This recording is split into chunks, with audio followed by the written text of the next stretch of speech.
እሱ ያው ጌታችን ብሏል ግን ያንን ደግሞ እንትኑን አናቆምማ እዛ ሄደን አላየንም ያው የተስፋ ቃሉን ነው እንጂ ምን ሰማው እስቲ አንድ ነገር ላሳየሽ የዮሐንስ ራእይ ምዕራፍ 6 ቁጥር 9 ላይ እንደሚል ቃል አለ እንግዲህ በሰማይ ያለውን ህይወት ደግሞ ላሳየ ዮሐንስ ራእይ ምዕራፍ 6 ቁጥር 9 ያው እንዲላል አምስተኛውንም ማህተም በፈታ ጊዜ ስለ እግዚአብሔር ቃልና ስለ ጠበቁት ምስክር የታረዱትን የሰዎች ነፍሳት ከመሰው በታች አዩ ይላል ይታያል አይደል ስለማን ነው እነማን ናቸው እነዚህ ይላል ስለ እግዚአብሔር ቃል የታረዱና የተገደሉ ነው የሚላየው እነ ጳውሎስ ናቸው በታላቅ ድምጽም እየጮሁ ይላል አየው ይናገራሉ እነዚህ የታረዱት ነፍሳት ወሰናይ ነው ስጋ አፈር ተቀብሮ ከየት ያመጣሉ ድምጽ ምላስ ምናምን አየሱን አሁን እሱን ያዝልኝ አስተውል መናገር ለምሳሌ አንድ ሰው መስማት ተሳነው ሲሳይ ወንድሜ መሳይ የተሳናቸው አሉ አይደል ያወራሉ አይደል በምንድን ነው የሚያወሩት በመልእክት ምልክቱ ግን ከውስጣቸው ያለውን አይደለም የሚገልጸው እነሱማ በመድር ያሉት ነው በመልእክት የሚያወሩት እኮ ኖ እሱን አይደለም የጠየቀው ሲሲዬ ይኸውልህ ስጋ ለብስ ያሉት ናቸው የሞቱ ግን እንዴት ሊያወሩ ይችላሉ ሲሳይ አዳምጠኝ ለምሳሌ መስማት የተሳናቸው ሰዎች ያወራሉ ወይስ ያወሩ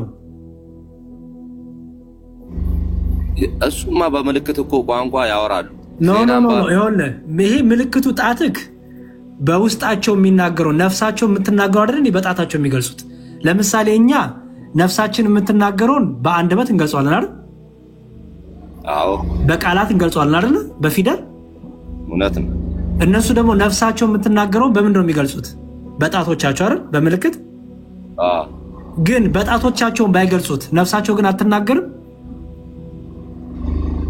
ከሞቱ በኋላ ኖ በህይወት ያሉትን ነው ቆይ የነፍስን ባህሪ ያሉትማ መናገር የሚችለው ይናገራል መናገር ማይችለው በመልእክት ቋንቋ ያው የእግዚአብሔር ደግሞ ጸጋ አለቆ ቋል ሲሳይ በደንብ አዳምጠኝ ምን ይኸውልህ ለምሳሌ የምልክት ቋንቋ ያልተማረ አንድ መስማት የተሳነው ሰው ቢኖር አያወራም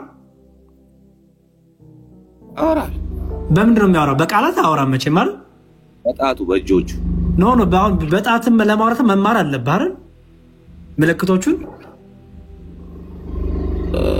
እኔ ነኝ ወይስ እነሱ ራሳቸው እሺ ምሳሌ ልስጥ በቃ እኔን ወሰደኝ እኔ ለምሳሌ መናገር አልችልም በሆነ አደጋ ምክንያት መናገር አልችልም ልበል ወይ በሆነ ምክንያት እሺ መናገር አቆምኩ ማለት ምን ማለት ነው ቃላትን በድምጼ በመላሴ ያረኩኝ መናገር አቆምኩ ማለት ነው አይደል እሺ ግን የነፍሴ ተናጋሪነቷ ግን ይቆማል አራ እንዴት ይቆማል ሲረበብ ጎበዝ ምክንያቱም መናገር የምን ባህሪ ስለሆነ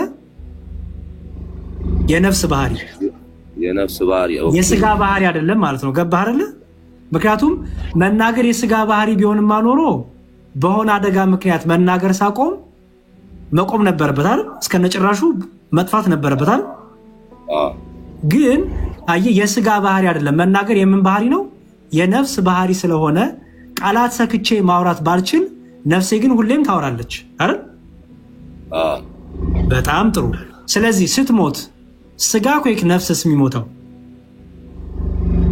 ስጋዬ ነፍስህ አትሞትም አይደል አዎ ስለዚህ ነፍስ ተናጋሪነቷን ትቀጥላለች አይደል ምክንያቱም አልሞተችማ ከመጀመሪያው ነፍስ ከስጋ ተለየች እንጂ ስለሆነች መናገሯ ይቀጥላል ጎበዝ እሱ ነው ባህሪዋ ነው ገባ የነፍስ ባህሪ ደግሞ አይሞትም ምኑ ተናጋሪነቷ አዋቂነቷና ህያውነቷ የሚጠፋ አይደለም ገባሁ ይቀጥላል መናገሯ ማለት ነው አዎ ለዚህ እኮ ነው አየ እግዚአብሔር አዳምን ከአፈር አበጀው አይደል ኦኬ ልክ አዳም ግን መናገር የጀመረው መቼ ነው ህያውነት ያገኘው እፍ ሲልበት አይደል ልክ የህይወትን እስትንፋስ እፍ ሲልበት ወይ ነፍስ ሲዘራበት ተናጋሪ ሆነ አዋቂ ሆነ ህያው ሆነ አይደል ከዛ ፊት ግን አፈር ብቻ ያያለ ተናጋሪ ነበር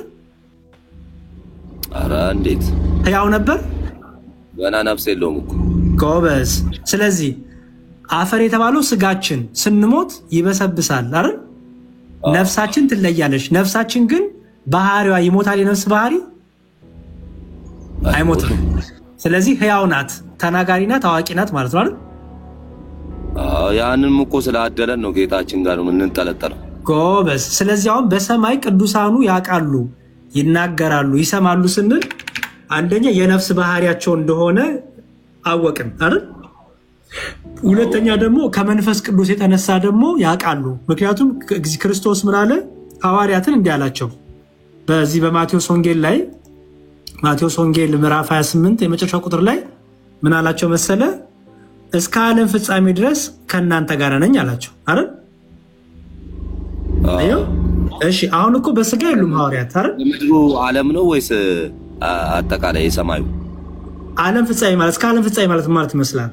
ዓለም ያው ምድር ናት። እኔ እንደማስብ ፍጻሜ እስከ ዓለም ፍጻሜ እስከ ዓለም ፍጻሜ ማለት ከምድር እስከምንሰናበት ብዬ ነው የሚይዘው እኔ። አንተ እንዴት ነው? እንደዛ ከሆነማ አሁን እኮ በስጋ የሉም ሐዋርያት። ስለዚህ ክርስቶስ ከነሱ ተለይቷል እንዴ? መንፈስ ቅዱስ ከኛ ጋር አለ። አሁን ኖ ስለአንተ አይደለም፣ እኔ ስለ ሐዋርያት ነው የምናገረው። ሐዋርያቱን እስከ ዓለም ፍጻሜ ድረስ ከእናንተ ጋር ነኝ አላቸው። አይለያቸውም። በሰማይ ስፍራ አዘጋጅላቸዋል። ጎበዝ፣ በጣም ጎበዝ። ስለዚህ አየህ፣ ቅዱሳኑ በስጋ የተለዩት ቅዱሳን ከጌታ ጋር የሚኖሩ ናቸው። አየህ አይደል? ለዚህ ነው ቅዱስ ጳውሎስም ልኖር ወደ ጌታ ልሄድ እናፍቃለሁ ያለው። ለዛ አይደለ? አየህ፣ በሞት መለየቱን ወደ ጌታ መሄዱን ኑሮ ነው ብሎ ነው የጠራው። አየህ፣ ስለዚህ አበቃላቸው። እኔ ራሱ ምጓጓው እሱን አይደል ወደ አምላኬ መሄድ። ምክንያቱም መኖር ስለሆነ አየህ፣ ማብቃት አይደለም መቆም፣ መኖር ነው። እንዲሁም በተሻለ መኖር፣ በኃይል በጸጋ ከኃይል ወደ ኃይል ከክብር ወደ ክብር ከፍ ማለት ነው፣ ከጌታ ጋር መኖር። ስለዚህ እስከ ዓለም ፍጻሜ ከነሱ ጋር ስለሆነ በስጋ ቢለዩም ግን ደግሞ በዘላለም በመንግስቱ ደግሞ ከእርሱ ጋር ያሉ ስለሆኑ ከጸጋው የተነሳ ምን ያደርጋሉ? በምድር ያለውን ነገር ያውቃሉ፣ ያያሉ፣ ይሰማሉ። ለምሳሌ አንድ ነገር ላሳይ እስቲ። የሉቃስ ወንጌል ምዕራፍ 13 ላይ እንዲህ ይላል። ያው የሉቃስ ወንጌል ምዕራፍ 13 እንዲህ ይላል። እሺ 15 ቁጥር 15 ምዕራፍ 15 እሺ 15 ቁጥር ስንት? ምዕራፍ 15 ከቁጥር 6 ጀምሮ አንብብልን።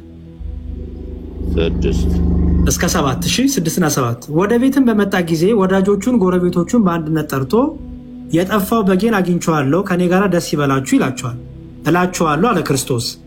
እንዲሁ ንስሐ ከማያስፈልጋቸው ከ99 ጻድቃን ይልቅ ንስሐ በሚገባ በአንድ ኃጢአተኛ በሰማይ ደስታ ይሆናል። አየው፣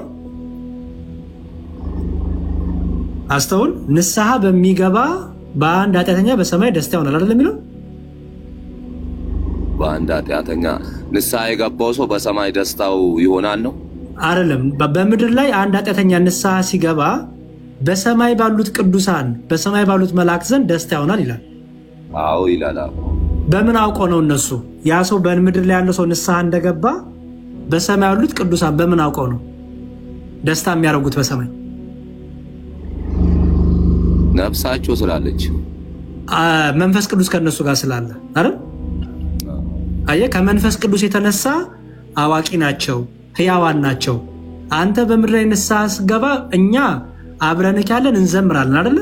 አሁን አንተ ወደ ኦርቶዶክሳዊ ተዋሕዶ ቤተክርስቲያን ተምረህ ንስሐ ገብተህ ብትመለስ ሁላችንም እንዘምራለን፣ እንደስተናል። በምድር ላይ እኛ ስንደሰት በሰማይም አንተ ንስሐ ስለገባ ደስታ ይሆናል። ለምንድነው በሰማይ ደስታ የሚሆነው መሰለ? በሰማይም ያለችው ቤተክርስቲያን በምድርም ያለችው ቤተክርስቲያን የጌታ ቤተክርስቲያን ስለሆነች አካሉ ስለሆነች ሁላችንም እዛ ላይ የተጋጠም ነው። አየህ፣ ስለዚህ በሰማይ ያሉት ቅዱሳን በምድር አንድ ሰው አንድ ክርስቲያን አንድ ደግሞ ክርስቲያን አለ ወደ ቤተክርስቲያን ሲጨመር ወደ ክርስቶስ ህብረት ሲጨመር በምድር ላይ ብቻ አይደለም በሰማይም ደስታ ይሆናል። በሰማይ በቅዱሳን መላእክት በቅዱሳን ጻድቃን ሰማዕታት ዘንድ ደስታ የሚሆነው ለምንድን ነው? በምድር ያለው ነገር መንፈስ ቅዱስ ስለሚገልጥላቸው።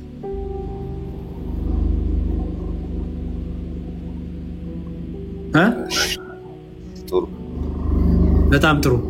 እሺ ጥምቀት ያለን ጥያቄ ጠይቀኝ። ከዛ ዶክተር ሳሚ እድሰታለሁ። ዶክተር ለኔ ብራን የገባችው ችግር የለውም። እስካሁን ምን ግን አገኘ ሲሳይ? አሁን የተናገረው አንዴ ሰመራይዝ እናድርገው። መክብብ ላይ ያለውን ነገር ላሳየ አንዴ፣ እሱን ልፍታለህ። ያሬድ ወይ ገብቶሃል ሀሳቡ? አዎ እሱ መጽሐፎቹ የተለያዩ ስለሆኑ አጠቃላይ መጽሐፎቹ እንትን አድርጌ የምረዳውን እረዳና ድጌ ደግሞ እንገናኛለን። እሺ ጥሩ። ሌላው ጥያቄ ስዕል አድኖ ያድናሉ? ስዕል ኦኬ እሺ በጣም ጥሩ። ስዕል ያድናሉ ወይ? እስቲ አንድ ደግሞ ላሳየ አንድ ነገር። እሺ የሐዋርያት ሥራ ምዕራፍ 19 ላይ እንደሚል ቃል አለ። የሐዋርያት ሥራ ምዕራፍ 19 ላይ ቁጥር 11 እንዲህ ይላል። 19:11 እግዚአብሔርም በጳውሎስ እጅ የሚያስገርም ተአምራት ያደርግ ነበር። ስለዚህም ከአካሉ ጨርቅ ወይም ልብስ ወደ ድዌዎች ይወስዱ ነበር፣ ደዌያቸውም ይለቃቸው ነበር፣ ክፉዎች መናፍስት ይወጡ ነበር ይላል። አሁን በደንብ አስተውል። እነዚህ ሰዎች የቅዱስ ጳውሎስን ጨርቅ እየቆረጡ ነው የሚወስዱት፣ እየቀደዱ ከላዩ ላይ። የሰማይ ነው። ጨርቁን ይወስዳሉ፣ የቅዱስ ጳውሎስን ጨርቅ። ጨርቁ ውስጥ ጳውሎስ የለም። ኦኬ፣ ምክንያቱም ሁሉም እየቀደዱ ወደ ቤታቸው ነው የሚወስዱት። ያ ጨርቅ ግን አጋንንት ያወጣ ነበር። ያ ጨርቅ ግን በሽተኞች ይፈውስ ነበር። ኦኬ፣ ጨርቁ ነው እያዳን ያለው ወይስ በጨርቁ ላይ አድሮ ኃይሉን የሚገልጠው ክርስቶስ? ጋር ያለው ይጽፋት። አንተ ታው ከኔ ጋር ሁን። ሐዋርያት ሥራ ምዕራፍ 19 እያልኩ ሐዋርያት ሥራ ምዕራፍ 19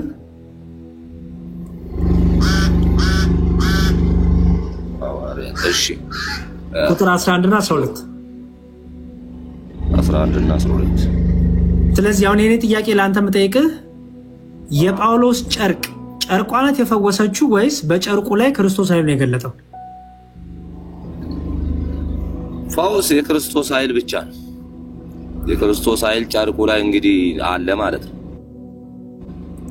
አዎ፣ ስለዚህ በቅዱስ ጳውሎስ ጨርቅ ላይ ጨርቋ የቅዱስ ጳውሎስ ናት አይደለ? ጨርቋ ገበያ የምትሸጥ ናት፣ በእጅ የተሰራች ናት፣ የምትታጠብ ናት፣ ሰው ሰራሽ አይደለ? ያቺ ጨርቅ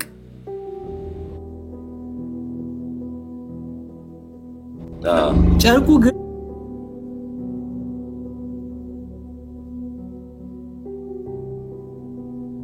አጋንንት የሚፈራው ጨርቅ ነበር።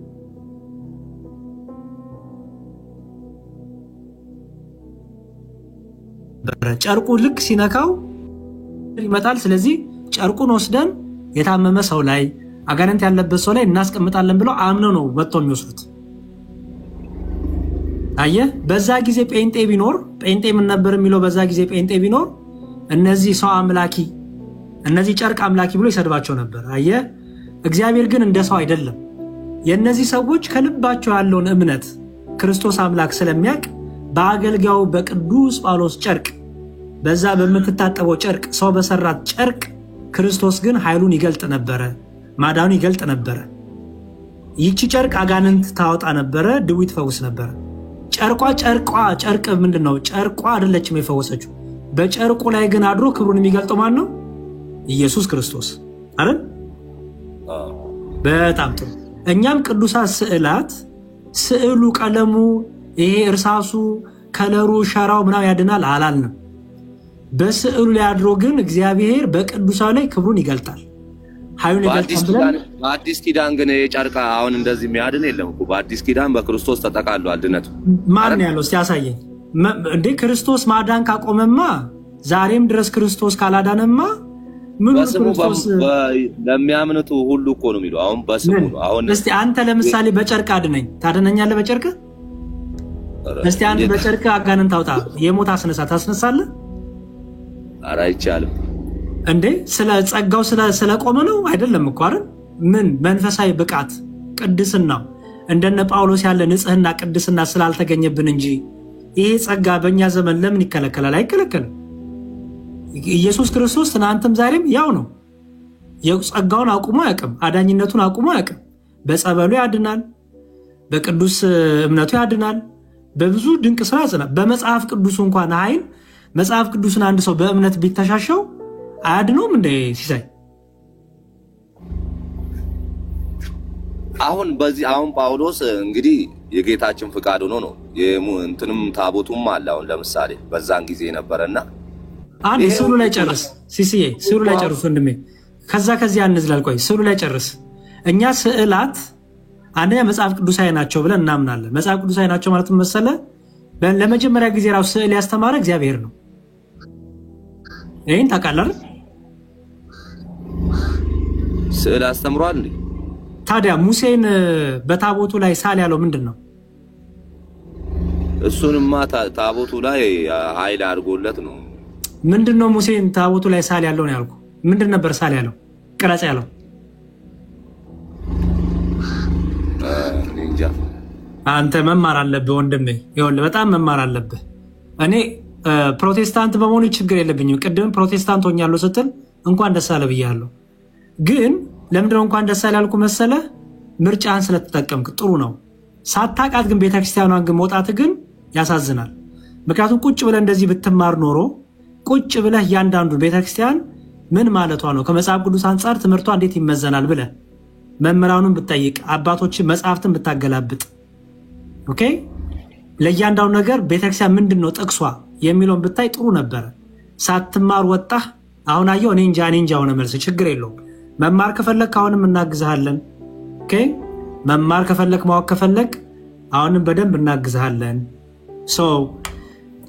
በኦርቶዶክሳዊ ተዋሕዶ ቤተክርስቲያን አሁን ካንተ ጋር እንደው ማውራት የነበረብኝ ይሄን አልነበረ። ማውራት የነበረብኝ ይኸውልህ በኦርቶዶክስ ተዋሕዶ ቤተክርስቲያን ዶግማ ትምህርቶች አሉ። ዶግማ ማለት የማይለወጥ የማይሻሻል እምነታችን ሃይማኖታችን የሆነ ትምህርት አለ። እሱ ምንድነው መሰለህ? ሚስጥረ ስላሴ። ኦኬ፣ ስላሴ፣ ከዛ ደግሞ ስጋዌ፣ የክርስቶስ ሰው መሆን፣ ቃል ስጋ መሆን ተዋህዶ ምንለው፣ ከዛ ደግሞ ጥምቀት፣ ከዛ ደግሞ ቅዱስ ቁርባን፣ ከዛ ትንሣኤ ሙታን። እነዚህ አምስቱን አዕማደ ሚስጥራት ይባላሉ። አንድ ኦርቶዶክሳዊ እነዚህን መማሩ ግዴታው ነው። ምክንያቱም ዶግማው ሃይማኖቱ የሚመሰረተው እዚህ ላይ ስለሆነ። አንተ እነዚህን ተምራል ሲሳይ? እኛ ከመሳለም ቅዳሴ፣ ሰንበት የቅዳሴንም ትርጉም እንኳን እናውቀው። እኛ ዝም ብለን ቆመን ሰምተን ሰግደን፣ ሰው ደግሞ ስንሰግድ ራሱ ከኛ ፊት ሰው ከሰገደ ነው እሱን ተከትለን የምንሰግደው እንጂ የምናውቀው ነገር የለም። እሱ ስንፍናክ ነው። እሱ ስንፍናክ ይባላል። አሁን የምትነግረኝ ነገር ሁሉ ያንተ ስንፍናክ ነው። ምክንያቱም ለምሳሌ እኔ አሁን ሳይክ ታላቄ ነህ። እኔ ቁጭ ብዬ ተምሬያለሁ። ተመቻችቶልኝ አይደለም። ማወቅ ቤተክርስቲያኔ ማወቅ ስለምፈልግ ሰንበት ትምህርት ቤት ሄጄ፣ ኦኬ፣ ቅዳሴ ለምንድነው ማስቀድሰው የቅዳሴ መጽሐፍ ገዝቼ በቅዳሴው ላይ ያለውን ነገር ተምሬ አንብቤ ሰንበት ትምህርት ቤት ቁጭ ብዬ ተምሬ 6-5 ዓመት ተምሬ ማንም አልከለከለኝም። ይሄን ሳረግ ፈልጌን ያረኩት። አየህ፣ አሁን አንተ የነገርከኝ ስንፍናህን ነው። አሁን ተወሱን ያለፈ ታሪክክ ነው። ምን እናውቃለን? ያሬ ስንፍና እኮ አይደል ለነገር እኮ ነው ስንፍና ምን እንደሆነ። ማርቆስ እኮ ምን አዘዘ መሰለኝ? ማርቆስ እና ጳውሎስ እኮ አንድ ቤተክርስቲያን ቁጭ ብሎ አይደል ወንጌል የኔ ስንፍና አይደለም። ሲሳይ ስንፍናን ነው የምነግርህ። ለምን መሰለህ ስንፍናን የምነግርህ? ለምሳሌ ኦኬ፣ ስንፍናን ላሳይህ። ቅዳሴ ያስቀድሰህ ታውቃለህ? እኔ ትርጉሙን አላውቀውም። እዛ ከሰው ጋር እኔ ስለ ቅዳሴ ልጠይቅ አይደለም። ቅዳሴ ያስቀድሰህ ታውቃለህ? እሺ፣ ምንድነው የሚነበበው ቅዳሴ ላይ? ግዕዝኛ ነው እና ምን መጽሐፍ ይነበባል? ታም ይደረጋል። እንትን ስም እየተጠራ ወልደ ገብርኤል ተማረ። ቅዳሴ ላይ ምን መጽሐፍ ይነበባል? ያኮ ሲሳይ እኔ ታውቂው ያሬድን የሚነበበው ብቻ። ስለዚህ አየው እማማ ዝናሽ እንዳው አልተማርክም ወንድሜ። አሁን ይሄን የምነግርህ እኔ በፍቅር ነው። ነገር ያለው እኮ ያሬድ አልተማርኩም ነው ብያ። በቃ ስለዚህ መማር እኮ ነው ሲሶ ወንድሜ። ይኸውልህ ላለመማር ምክንያት ካበጀህ ነገም አትማርም። ለምሳሌ እኔ የሆነ ነገር ባላቅ ከኔ ስንፍና ነው እንጂ ቤተክርስቲያን አጉደላብኝ አይደለም። ምክንያቱም በአሁን ሰዓት አሁን ቲክታክ እንኳን ከተጀመረ ሲሳይ 4 ዓመት ሆነ። እኔ እንኳን ቲክታክ 4 ዓመት ሆነኝ። 4 ዓመት ሙሉ ዩቲዩብ አለ፣ ቲክታክ አለ፣ በጣም እልፍ ትምህርቶች አሉ። ያለፈውን ህይወትን በዚህ 3-2 ዓመት ውስጥ ግን ዩቲዩብ ላይ ገብተህ አምስቱ አዕማደ ምስጢራት ብትል ዝርግፍ ያደርግልሃል። አየው ነገረ ሥላሴ ብትል ዝርግፍ ያደርግልሃል። ነገረ ጥምቀት ብትል ዝርግፍ ያደርግልሃል። ትምህርቶች ስንፍና ነው የምልህ ለዛ ነው። እጅግ ላይ ያለውን ስማርትፎን ቤተክርስቲያን ልክ እንደ ቤተክርስቲያን እንደ ሰንበት ትምህርት ቤት አገል ተጠቀምበት ይገባል። ስለምወድ ነው የምነግርህ ሲሳይ እንድትበረታ። ምንም እምነቱን እሱ ጉዳይ አይደለም፣ እሱ ያንተ ምርጫ ነው። ኦርቶዶክስ ነኝ እንግዲህ ወደ ኦርቶዶክስ መመለስ ፈልጋለሁ ካልክ ግን ቁጭ ብለህ ተምረህ ነው የምትመለሰው። ቁጭ ብለህ አጥንተህ እነዚህ ዶግማ ትምህርቶች ላይ እምነትን ተክለህ ተጠይቀህ አዎ ገብቶኛል አምኛለሁ ብለህ። ምክንያቱም በኦርቶዶክሳዊ ተዋህዶ ቤተክርስቲያን እንደ ራስ አድርጎ መተርጎም አይቻልም።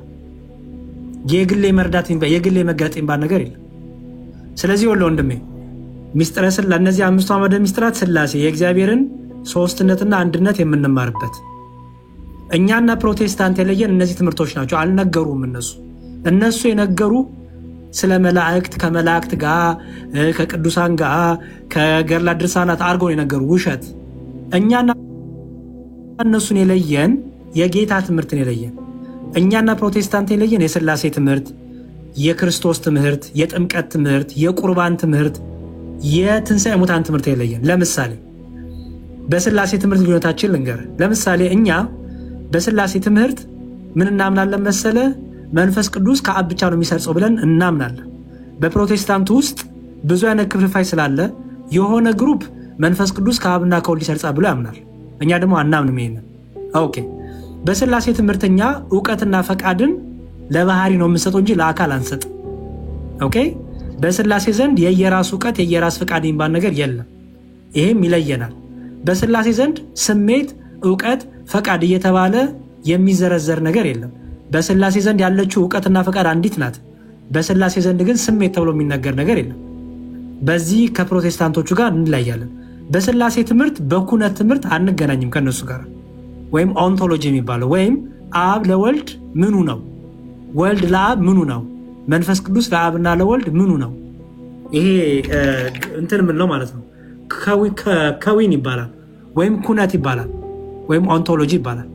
በዚህ ትምህርት ይሄን አልነገሩህም። ልቀጥል። በስጋዌ ትምህርት አንገናኝም። እኛ ኢየሱስ ክርስቶስ አንድ አካል አንድ ባህሪ ብለን እናምናለን። እነሱ ኢየሱስ ክርስቶስ አንድ አካል ሁለት ባህሪ ብለው ያምናሉ። ሁለት ባህሪ አማኝ ናቸው፣ እኛ አንድ ባህሪ አማኝ ነን። ስለዚህ በስጋዌ ትምህርት አንገናኝም። እኛ ኢየሱስ ክርስቶስ ሰው ሲሆን ፍጹም ሰው ፍጹም አምላክ ነው ብለን እናምናለን። ለቃል የሚነገረው ለስጋ ተነግሯል፣ ለስጋ የሚነገረው ለቃል ተነግሯል ብለን እናምናለን። ጥምቀት እኛ ጥምቀት የኃጢአት ስርየት ያሰጣል፣ ልጅነትን ያሰጣል፣ የዘላለምነትን ያሰጣል፣ ዳግም ያስወልዳል፣ ከአብ ከወልድ ከመንፈስ ቅዱስ ዘንድ ልጅነትን ያሰጣል ብለን እናምናለን። ፕሮቴስታንቱ አያምንም። ከመካነ ኢየሱስ ውጪ እነ ሙሉ ወንጌል እነ ቃለ ሕይወት አያምኑም። ይሄን አልነገሩህም። አየህ፣ ይሄን ቢነግሩ ጥሩ ነበረ። እኛ ግን ጥምቀት በመጽሐፍ ቅዱስ አስደግፈን የኃጢአት ስርየት ይሰጣል፣ ያልተጠመቀ ሰው አይድንም ብለን እናስተምራለን። ሰው በእምነት ብቻ አይድንም፣ አምኖ ሲጠመቅን ይድናል ብለን እናምናለን። ከዛ ደግሞ በቁርባን እኛ ቅዱስ ቁርባን የጌታ እውነተኛ ስጋና ደም ነው ብለን እናምናለን። አምኖ ሲጠመቅ ነው። ምን አልከኝ? አምኖ ሲጠመቅ ነው ድነቱ። የሚጠመቀው ለመዳን ነው። ለመዳን ይጠመቃል፣ ግን መጀመሪያ ማመን አለበት። ካላመነማ ወደ ጥምቀቱም አይመጣም። ታዲያ በ40 ቀን የተጠመቅነው ጥምቀት ታዲያ እንዴት ነው? ኦኬ ጥሩ። እንዴት ነው መሰል ላሳይሃ። ለምሳሌ አንተ ልጅ ወለድክ ልበልህ። ዶክተር ሳም ይቅርታ እሺ። ለምሳሌ አንተ ቆይ ታሳየዋለሽ። ልጆች አሉ፣ ልጅ ወለድክ ልበል። ኦኬ የ1 ዓመት ልጅ ወይ 6 ወር ልጅ አለ ልበል። ኦኬ በሌላ እምነት ነበርክ። እየሰማኝ ነው ሲሳይ? አዎ። እሺ ሚዩትን አንሳ አትዝጋ። የ1 ዓመት ልጅ አለ ልበል እና በሌላ እምነት ነበርክ። አንተና ሚስትህ ወደ ኦርቶዶክስ ቤተክርስቲያን ተመራችሁ ለመጠመቅና ወደ ቤተክርስቲያን ለመጨመር ወሰናችሁ አይደል? እሺ ልጅን ትታ ነው የምትመጣው። ወደ ቤተክርስቲያን ስትጨመር ልጅ ካብሮ ወደ ቤተክርስቲያን አይጨመርም? በእኔ አስተሳሰብማ ሌላ ቦታም እኮ አስጠምቋል። በእኔ አስተሳሰብ ከሆነ ነገር ግን የጠየኩህ እሱን አይደለም የጠየኩህ። ወደ ቤተክርስቲያን አንተና ሚስትህ ስትጨመሩ ልጅ ይጨመራል ወደ ቤተክርስቲያን ቦታ እኮ በእኔ ስር ያሉ ሰዎችን ከኔ የኔ ደም የሆኑ ሰዎችን እኔ ባሰብኩት መንገድ ያው ይደረጋል። ሲሲ የጠየቁት ጥያቄ ልጅ ካንተና ከሚስት ጋር ወደ ቤተክርስቲያን እንዲጨመር ታደርገዋለህ ወይስ እንዳይጨመር ነው የምታደርገው? እንዲጨመር ነው እንጂ እሱማ። በጣም ጥሩ። እንዲጨመር የምታደርገው ለምን መሰለህ? ዮሐንስ ወንጌል ላይ እንዲህ ይላል። ዮሐንስ ወንጌል ምዕራፍ 3 ያው እሺ፣ ኢየሱስም እንዲህ አለ፣ ሰው ዳግመኛ ካልተወለደ በቀር ወደ እግዚአብሔር መንግሥት ሊገባ አይችልም ማለት። ኒቆዲሞስም ሰው ከሸመገለ በኋላ እንዴት ሊወለድ ይችላል? ሁለተኛ ወደ እናቱ ማኅፀን ገብቶ ይወለድ ዘንድ ይችላልን? አለው። ኢየሱስም መለሰ እንዲህ አለ፣ እውነት እውነት እልሃለሁ ሰው ከውሃና ከመንፈስ ካልተወለደ በቀር ወደ እግዚአብሔር መንግሥት ሊገባ አይችልም ያለው። አስተውል፣ እዚህ ጋር ምን የተባለው? ሰው አይደለም የሚለው? ሰው ማለት የእድሜ ገደብ አለው? በቃ ሰው በአጠቃላይ ከውሃና ከመንፈስ መወለድ አለበት አይደል? በጣም ጥሩ። የክርስቲያን ልጆች ከውሃና ከመንፈስ የሚወለዱት በልጅነታቸው ነው። ምክንያቱም የክርስቲያን ልጆች ናቸውና በእናትና በአባቶቻቸው ተይዘው ወደ ክርስቶስ ይመጣሉ። ለምን? እኛ ስንወልዳቸው የስጋ ልደት ይባላል። ከስጋ የተወለዱ ይባላሉ። እዚህ ጋር ምን ይላል? ከስጋ የተወለደ ስጋ ነው፣ ከመንፈስ የተወለደ ግን መንፈስ ይላል። ስለዚህ ከአባትና ከእናት የስጋ ልደት ተወለዱ፣ ከአብ ከወልድ ከመንፈስ ቅዱስ ዘንድ ግን የመንፈስ ልደት እንዲወለዱ ሰው ናቸውና መብት አላቸውና ጌታም ወደ እኔ አምጧቸው ብሏልና እንዳትከለክሏቸው ብሏልና ወደ ጌታ አምጥተን እናረጋቸዋለን፣ እናጠምቃቸዋለን።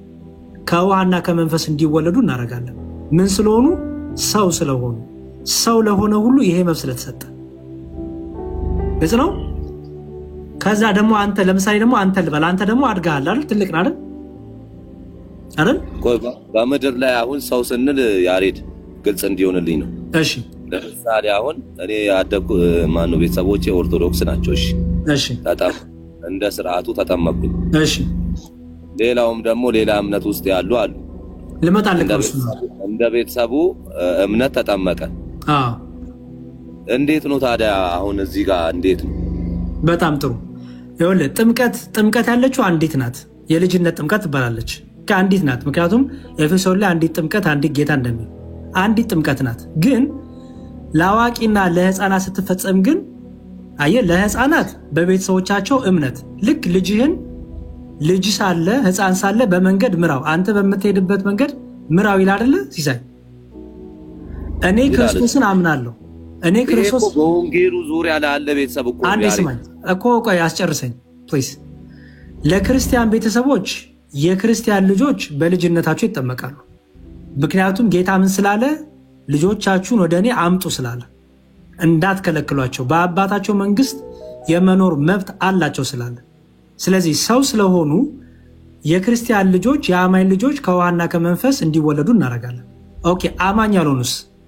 አማኝ ያልሆኑ ሰዎች ደግሞ ሲመጡ ለምሳሌ አንተ አልኩህ እኮ አሁን አንተ አማኝ አይደለህም እንበል፣ ምሳሌ ነው የምሰጥ። አንተ ትልቅ ሰው ስለሆንክ መጀመሪያ አንተ ትማራለህ። አንተና ሚስት ቁጭ ብላችሁ ትማራላችሁ። ኦኬ። ለምሳሌ ልጅ ጎረምሳ ልጅ ካለ የ18 የ19 ዓመት ልጅ ካለ አብሮ ቁጭ ላይ ይማራል።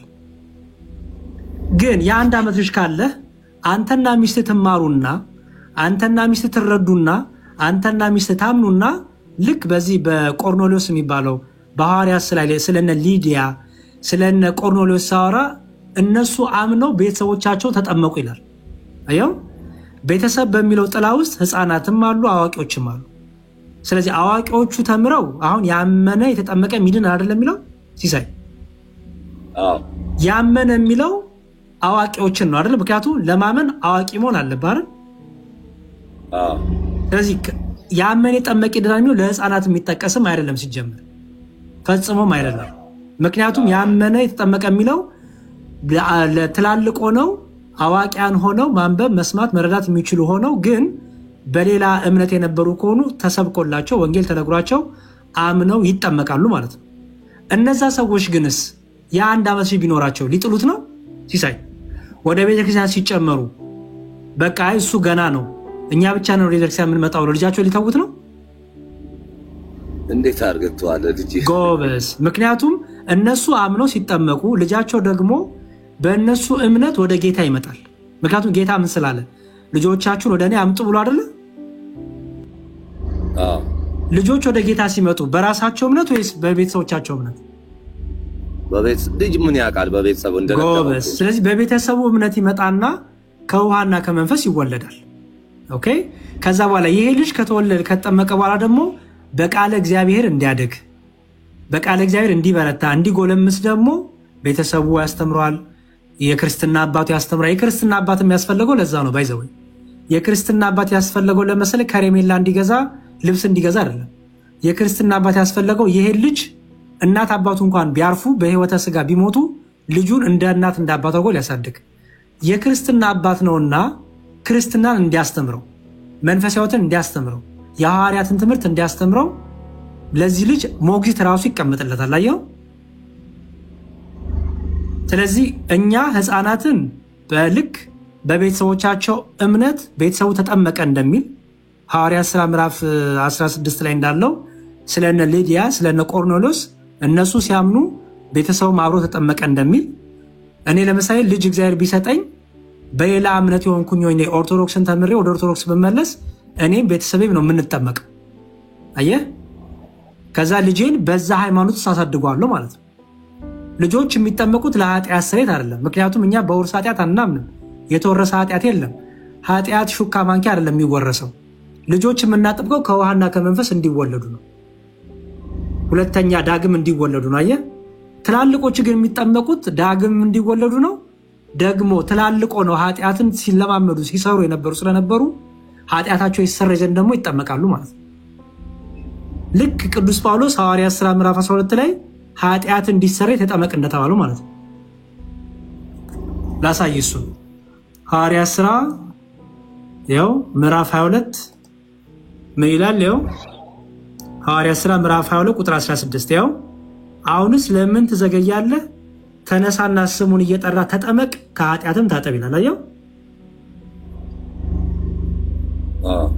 ስለዚህ አዋቂዎቹ በማሰብ በመስራት በመመኘት ኃጢአት የሰሩ ስለሆነ ሲጠመቁ ከሌላ ቤተ እምነት ያሉ ሰዎች ሲጠመቁ ንስሐ ገብተው ስለሚጠመቁ የኃጢአት ስርየትም ያገኛሉ፣ ልጅነትም ያገኛሉ። በቅዱስ ቁርባን ደግሞ የዘላለም ሕይወትን ያትማሉ ማለት ነው።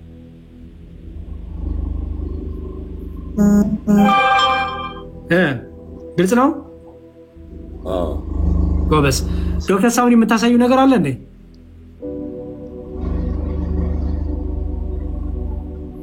ችግር የለውም ከአንተ ጋር እንቀጥል። እሷ እንዴ በመሀል ደግሞ የእህቶች ድምፅ ይሰማል። ሲስተር ነች እኔን ለማስተማር ነው እሷ እንትን። ኦኬ መጽሐፍ ልታሳይ ፈልጋ ስለነበረው ቅድም እና አለሽ ዶክተር ሳሙኒ ስራ ላይ ናት በዚህ ሰዓት እሷ። ኦኬ ጥሩ። ስለዚህ ስለ ጥምቀት ያለን እንደ ባጭ ይሄው ኦኬ ገለጠችልህ። ቆይ ትልቁ ላይ ላርጋት።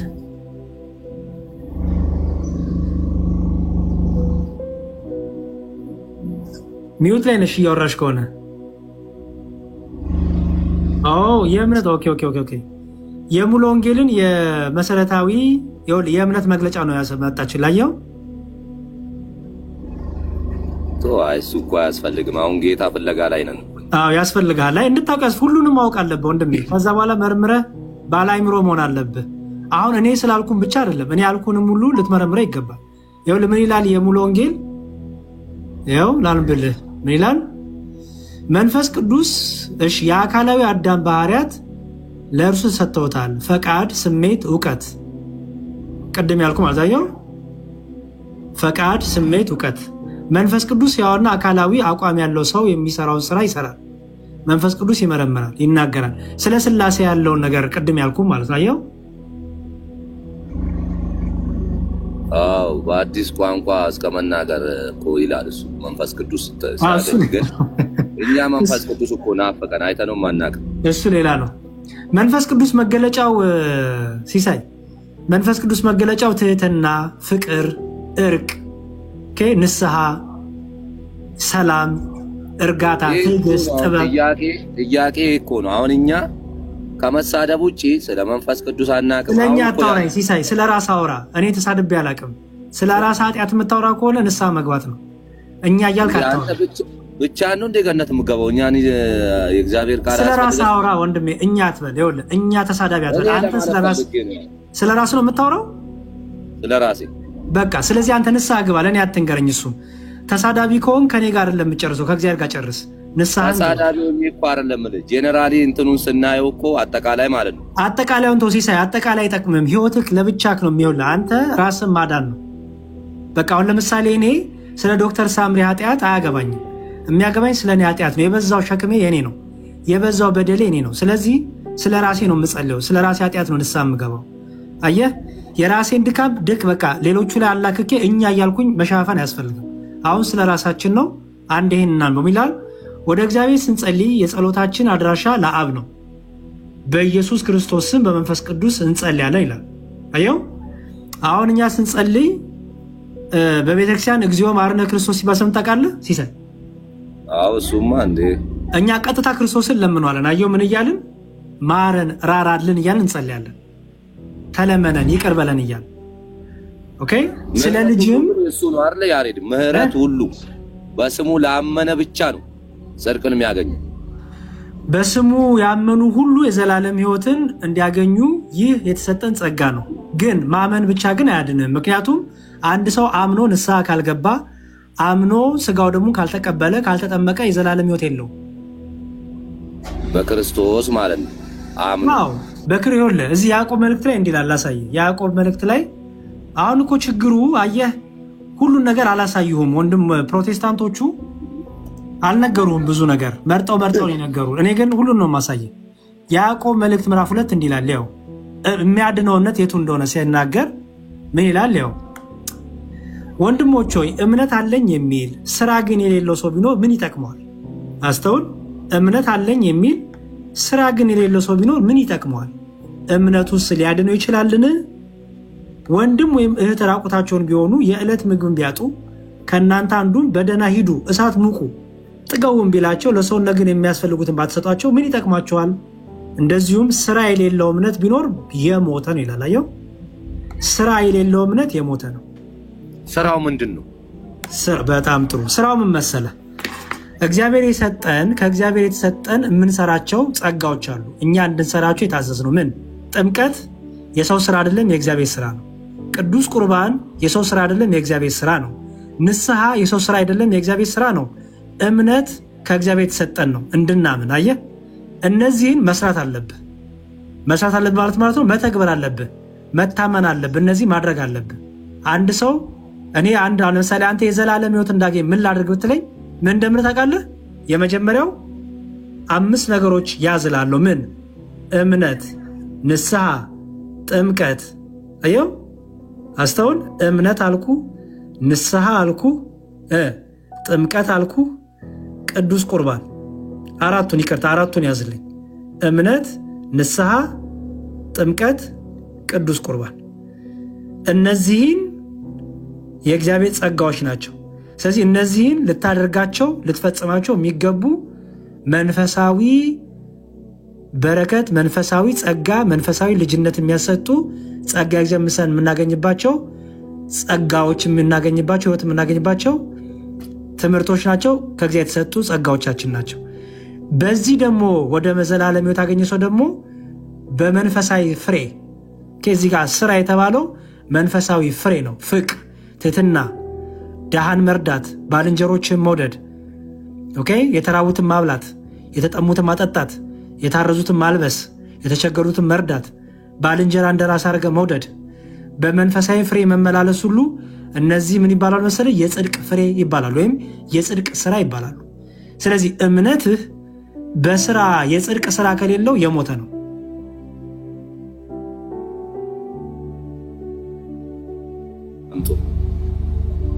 በጣም ጥሩ። ያው ስለዚህ ምን አለ? ያው ቅዱሳን ግን ገነት አንወርስም። በኢየሱስ ማመን ብቻ ነው ገነት የሚገባው። አውራሹም እሱ ብቻ ነው። ይኸውልህ የዘላለም ሕይወት የሚገኘው በክርስቶስ ኢየሱስ ብቻ ነው የሚገኘው። በፍጡር የዘላለም ሕይወት አይገኝም። አንዴ ስማኝ። የዘላለም ሕይወት ስንል ምን እያልን እንደሆነ ይገባል ሲሳይ? የዘላለም ሕይወት ስንል ቤዛነቱን እያወራን ነው። ደሙን ማፍሰሱን እያወራን ነው። የመስቀሉን ስራ እያወራን ነው። ስለዚህ የመስቀሉን ስራ ስናወራ መላእክት ተሰቀሉ ብለን አናስተምርም። ቅዱሳን ተሰቀሉ ብለን አናስተምርም። የዘላለም ሕይወት ስናወራኛ ስለ ቤዛነቱ ነው የምናወራው። በደንብ ክሊር አድርገን ነው የምናወራው። አየህ የዘላለም ሕይወት የሚገኘው በክርስቶስ ኢየሱስ ነው።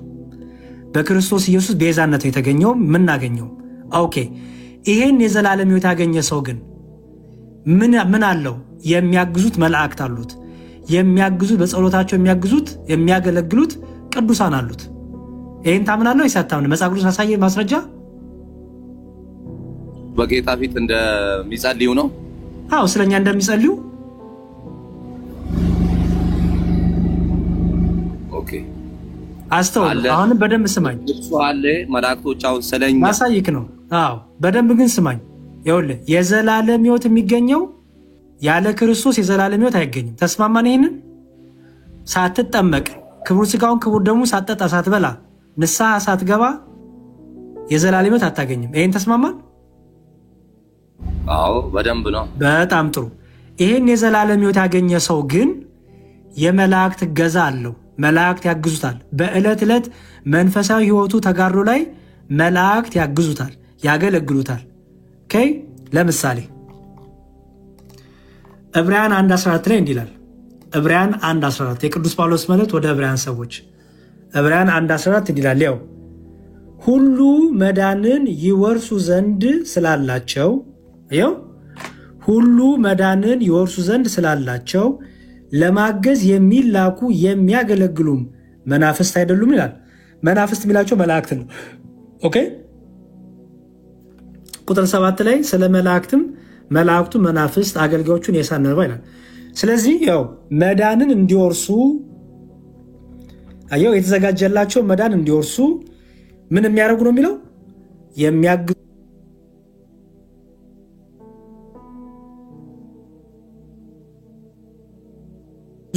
የሚያገለግሉ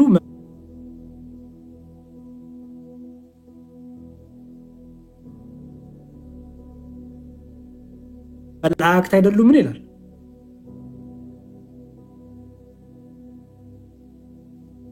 እናዛቸዋለን። እሱ ነው እንጂ የሚያዛቸው መላእክቶችን። ምን ማለት ነው? እኛ እናዛቸዋለን? አልገባኝም። እግዚአብሔር መላእክት እኮ ነው አይደል? የእግዚአብሔር መላእክቶች ናቸው። የእግዚአብሔር እናዛቸዋለን የሚለው ነገር አልገባኝም። ምን ማለት ነው እናዛቸዋለን? ለኛ የሚታዘዙ ናቸው እንዴ? አዎ ላሳይ። እሱን ደግሞ ስለኛ ሲማልዱ ሲጸልዩ ላሳይ። እሺ ምን ችግር አለው? ላሳይ። ስለኛ ሲጸልዩ ስለምኑ ማራቸው ሲሉ ላሳይ። አዲስ ኪዳን ነው። በብሉይ ኪዳን በአዲስ ኪዳን ማሳያለሁ። ችግር የለው። በአዲስ ኪዳን አድርግን። በሁለቱ ነው ማሳይ። እኔ የብሉይ ኪዳንም የአዲስ ኪዳን መጽሐፍ ተቀባይ ነኝ። መርጬ ተቀባይ አይደለሁም። እኔ ኦርቶዶክሳዊ ክርስቲያን ነኝ ወንድሜ። በአዲስ ኪዳንም ያለው እግዚአብሔር በብሉይ ኪዳንም ያለው እግዚአብሔር ለእኔ አንድ ነው። ኦኬ ትንቢተ ዘካርያስ ምዕራፍ 12 ቁጥር 1 እንዲህ ይላል። እሺ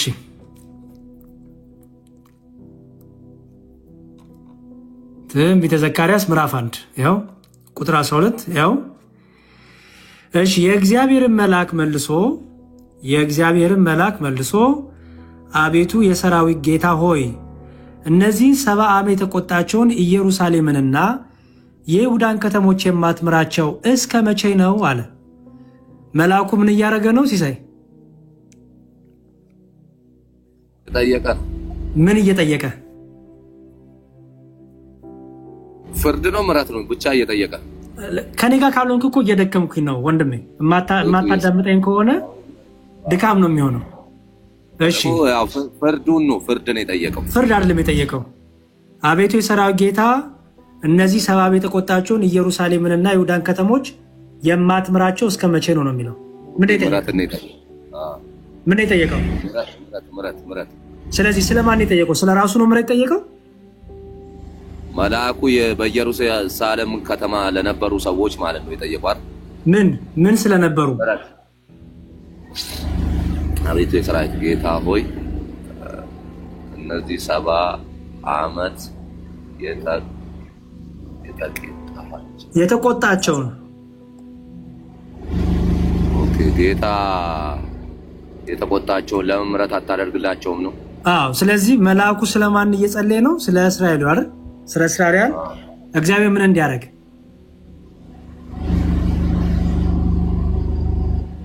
ምሕረት እንዲሰጣቸው ነው።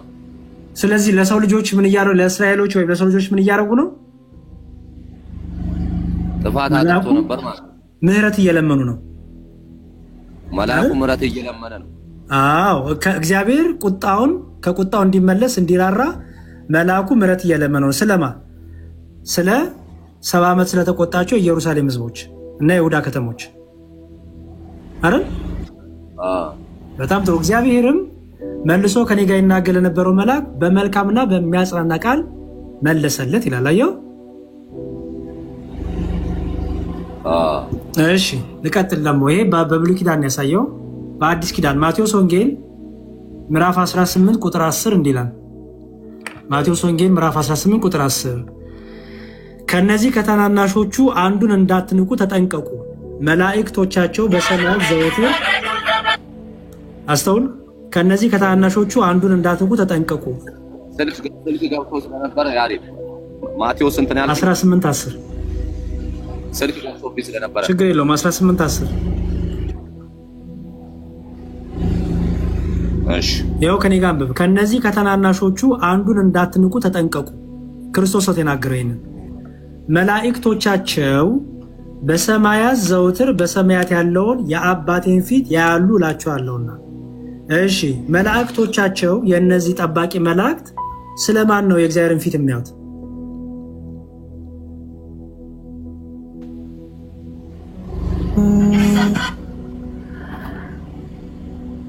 ስለማን ነው?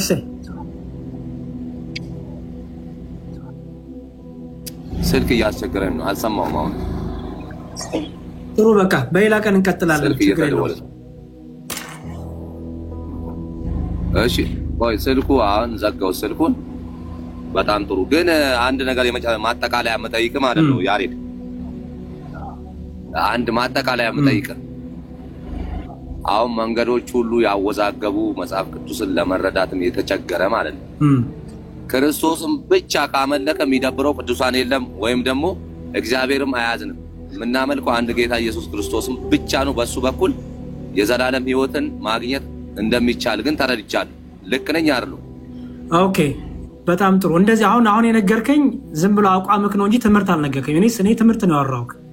አንተ ዝም ብለህ የራስህን አንድ ቅዱስ ሐሳቡ አጠቃላይ ስንል ማለት ነው በክርስቶስ ብቻ ጽድቅ እንዳለ ነው አይደል? ሲሳይ አዳምጠኝ። እኔ ስለ ትምህርት ነው የማወራ። አየህ አንድ ሰው ትምህርቱን ከተማረ በኋላ ነው ይሄ ትምህርት አይደለም እንዴ? አንዴ ስማኝ። ኦኬ አሁን እስቲ በክርስቶስ ብቻ ስትል ምን ማለትክ እንደሆነ እስቲ ንገረኝ። አሁን እኔ ብቻ እላለሁ። ብቻ ስል እኔ አብራራለሁ፣ አንተ ደግሞ ታብራራኛለህ። እስቲ አሁን አንተ የዘላለም ሕይወት የሚገኘው በክርስቶስ ብቻ ነው፣ ጽድቅ ያለው በክርስቶስ ብቻ ነው ስትል ብቻ ማለትክ ማለት ነው ንገረኝ። በማመኗ ከሰማይ በታች የተሰጠ ስም እሱ ብቻ ነው። ሌላ መዳኛ መንገድ እንዳሌለ ይናገራል መጽሐፍ። ብቻ ማለትክ ነው ንገረኝ። በእምነት በማመን ያው ስራ ሊኖር ይችላል። አሁንም አልገባኝም። ብቻ የሚል ክፍል ስጠኝ። የሚሰራው ስራ ይኖራል። ብቻ የሚል እኮ ቃል የለም መጽሐፍ ቅዱስ ውስጥ። ብቻ የሚል ስጠኝ። የለም እኮ። ከየት ነው ያመጣው ብቻ የሚል ትምህርት? ታዲያ አምላካችን እሱ ብቻ አይደል? አምላክ ማን ነው እኮ አላልኩም እኔ። አምላክ ማን ነው አላልኩም ወንድሜ። ምን ሆናል? እኔ አሁን በኢየሱስ ክርስቶስ በማመን ሌላ መንገድ ባልሄድ ቅዱሳን ሌላ መንገድ ማለት ነው። ለምሳሌ አሁን በቅዱሳን በኩል እሱም ራሴ የልጅነት ስልጣን አለኝ። አየው አሁን ይሄ ነው ልዩነቱ። አየው ሲሳይ፣ አሁን ሲጀመር ስለ ዘላለም ሕይወት ስናወራ ስለ መስቀሉ ስራ እያወራን ለምንድን ነው ቅዱሳን የምከታቸው? ማን ክተት አለ እንዴ? አሁን እኮ ችግሩ ጴንጤ ስለሆንክ አንተ እኛ ማንነው ነገር ትላላችሁ ብለህ እኮ ነው የምታወራው። ይሄ እኮ በጣም ውሸት ነው። እኛ የዘላለም ሕይወት በቅዱሳኑ በክርስቶስ ተጨማሪ በቅዱሳኑ ያለ ማንም የለም አንልም። ክርስቶስ ቤዛነቱን እሱ ብቻ ነው ቤዛ፣ እሱ ብቻ ነው አዳኝ። እርሱን ሰው ካላመነ የእርሱን ቤዛነት ካልተቀበለ ካልተጠመቀ ስጋው ደግሞ ካልበላ ካልጠጣ የዘላለም ሕይወት የለውም። ከዛ በኋላ ያለው የቅዱሳኑ ምልጃ እገዛ ነው።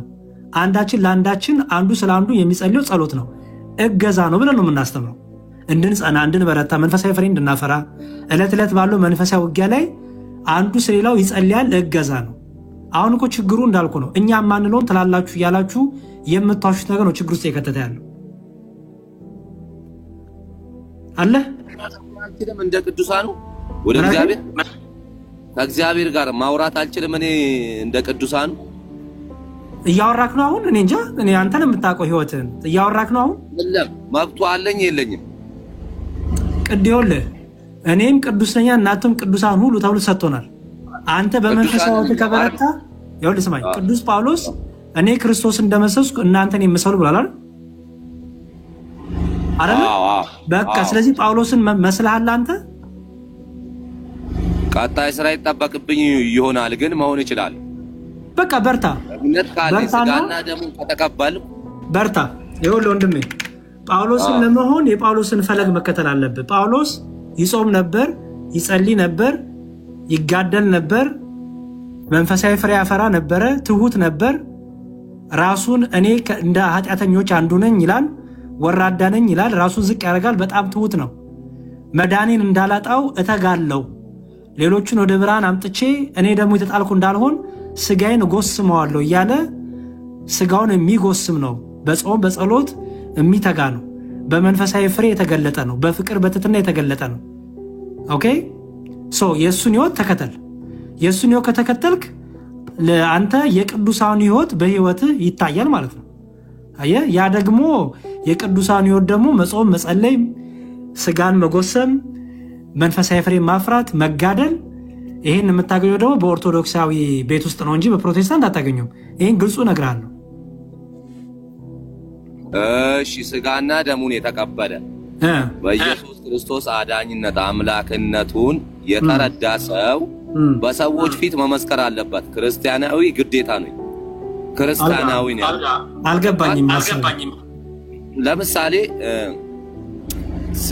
ስለኔ በሰዎች ፊት የሚመሰክርልኝን እኔ ደግሞ በአባቴ በአብ ፊት መሰክርለታለሁ ይላልና ይሄን ነገር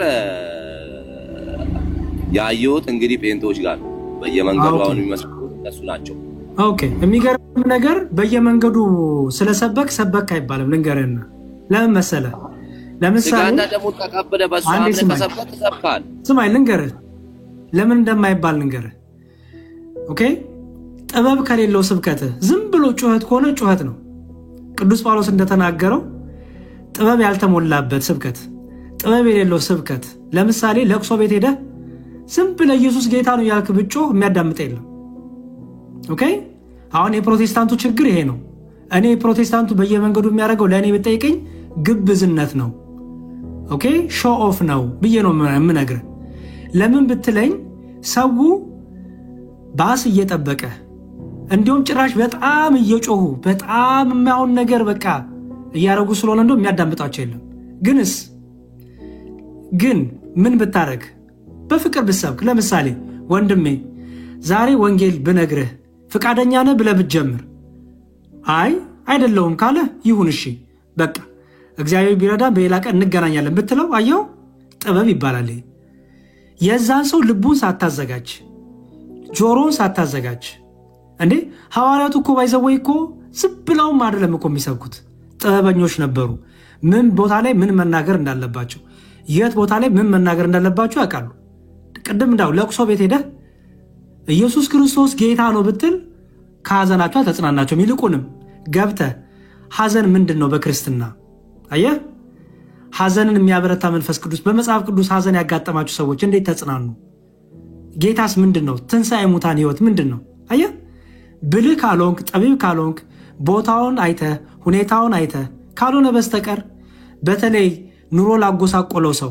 የኑሮ ውጣ ውረዱ በስቶበት ትራንስፖርት አጥቶ ፀሐይ ደብድቦት አይምሮ ለዛ ለሰው ሄደ ዝም ብለህ ብጮህበት ዋጋ የለውም ሲስዬ ይሄ ግብዝነት ነው ለመናገር በጣም መንፈሳዊ ሰዎች ብልሃተኞች ናቸው ሐዋርያት በጥበብ በፍቅር ኦኬ ዝም ብሎ ሰውን እየሄዱ የሚያደነቆሩ አልነበሩም ሐዋርያት የሚገርም ሰዎች እንዲያዳምጧቸው ራሱ ጠይባን ነበሩ ስብከታቸው በግብዝነት አልነበረም ኦኬ ስብከታቸው ሁሉ በጠይብ የተሞላ ነው ስለዚህ አንድ ሰው ዝም ብሎ መንገድ ላይ ወጥቶ ስለጮኸ በቃ ጌታን ሰበከማ ይሄ እቺ ስታይል ናት ሙድ ናት ወንድም አለም ይልቁንስ እሺ በጣም ጥሩ ጥበብ ያስፈልጋል ወንጌልን ለመናገር አንደኛ ወንጌል ለመናገርም ወንጌል መማር ያስፈልጋል ደቀ መዝሙር አለ ጎበዝ ብዙ ነገር አለ ወንጌልን ለመስበክና አሁን ግን ማርቆስ ያዘዘው ነገር አለ። ቤተክርስቲያኒቷ እንግዲህ እንደምንሰማው ከሆነ ምንድነው ያዘዘው ማርቆስ? ሐዋርያቶች ቅብብሎሽ ማርቆስ ምንድነው ያዘዘው? ቆይ ልመጣልህ ነው። የሐዋርያት መጀመሪያ ያዘዘው ንገረኝ። ምንድነው ያዘዘው ማርቆስ?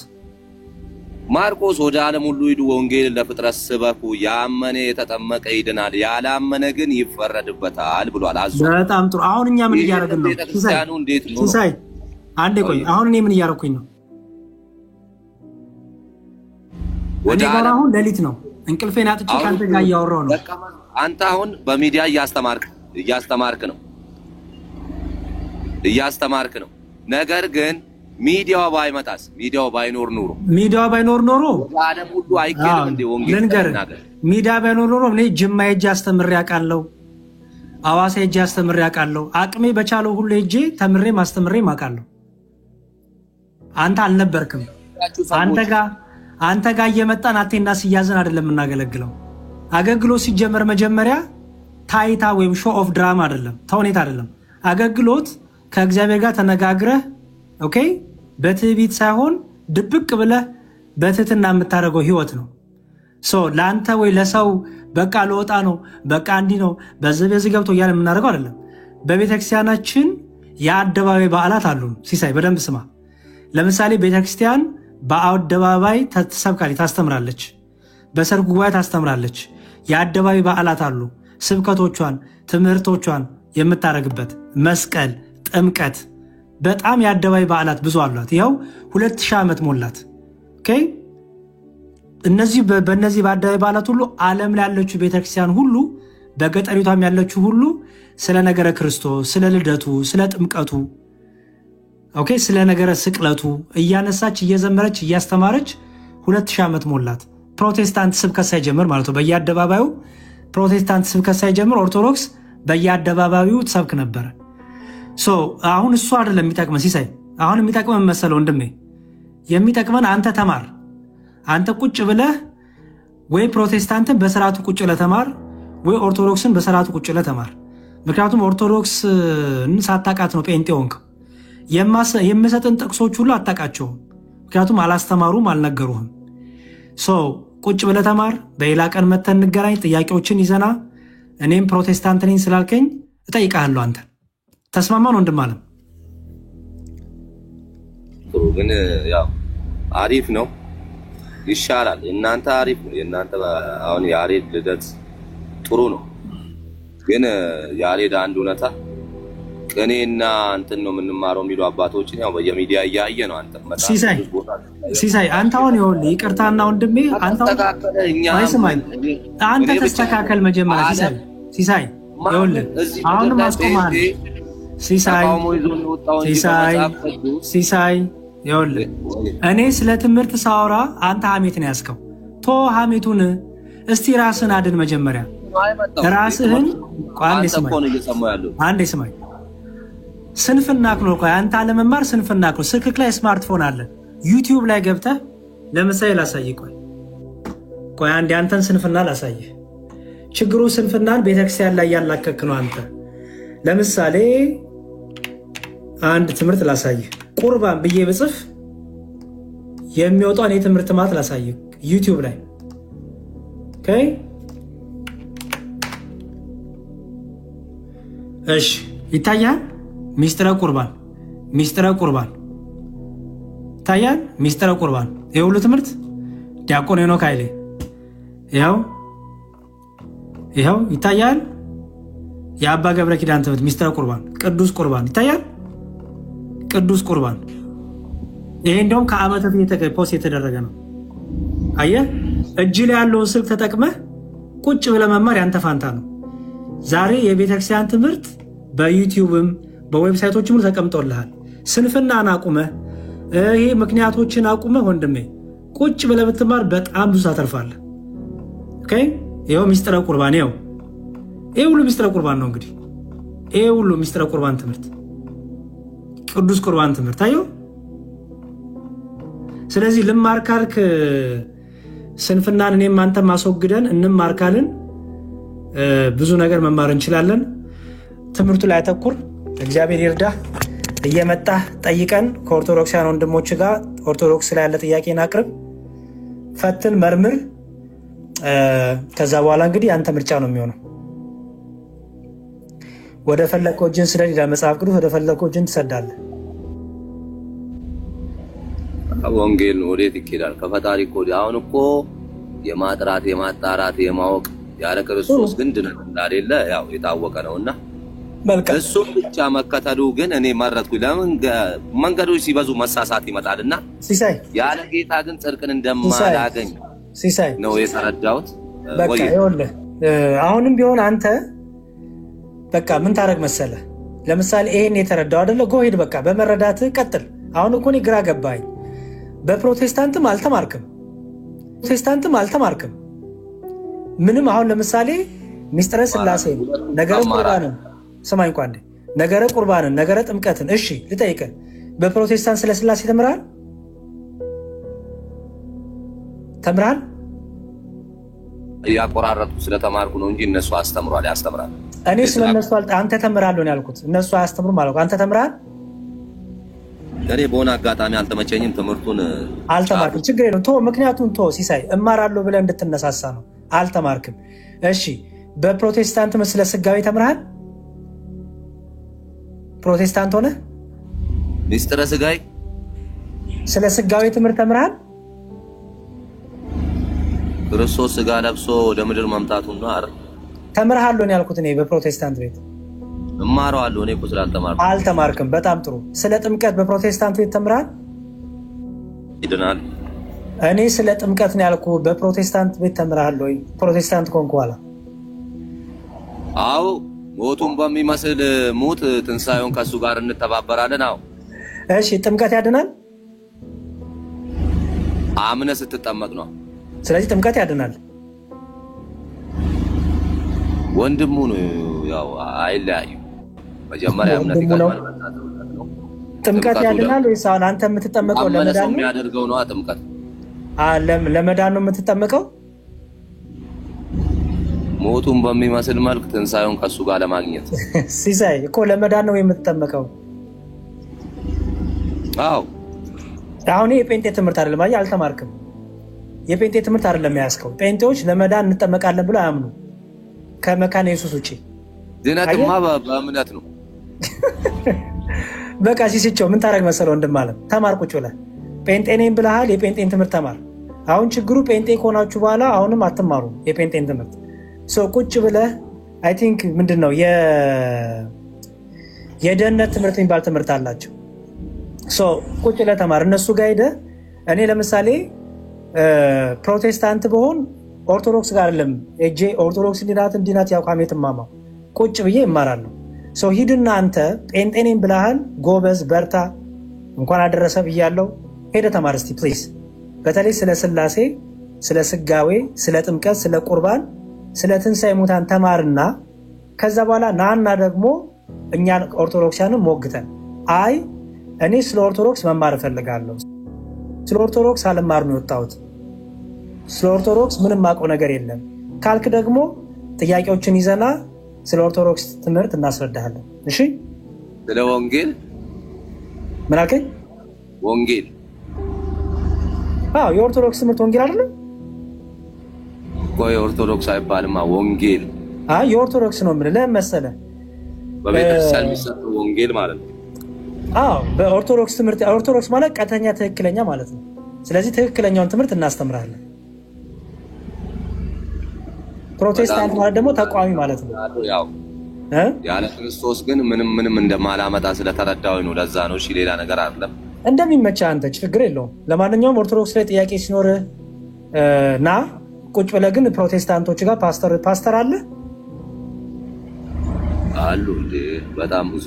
በቃ ስለዚህ ፓስተር ጋር ሄደህ ቁጭ ብለህ ተማር። እኔ እኮ አሁን ጊዜ ስንት ጊዜ ሆነ ጴንጤ ከሆንክ? 6 ወር። ታዲያ 6 ወር ሙሉ እንዴት አልተማርክም ይሄን ሁሉ? አሁን በቃ ስለዚህ ቁጭ ብለህ ፕሮቴስታንት ጋር ተማርና ከዛ እኛ ጋር መተህ ቻሌንጅ ታደርገናለህ ማለት ነው። መጀመሪያ ትምህርት ይቀድማል ስላለህበት ቤተ እምነት። ትምህርቱን በደንብ ማርና በቃ ስለ ኦርቶዶክስን ጥያቄ ካለ ግን መተህ ጠይቀህ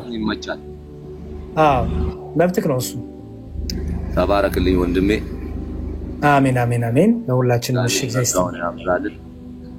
አሜን አሜን። እሺ በርታ። ኦኬ እሺ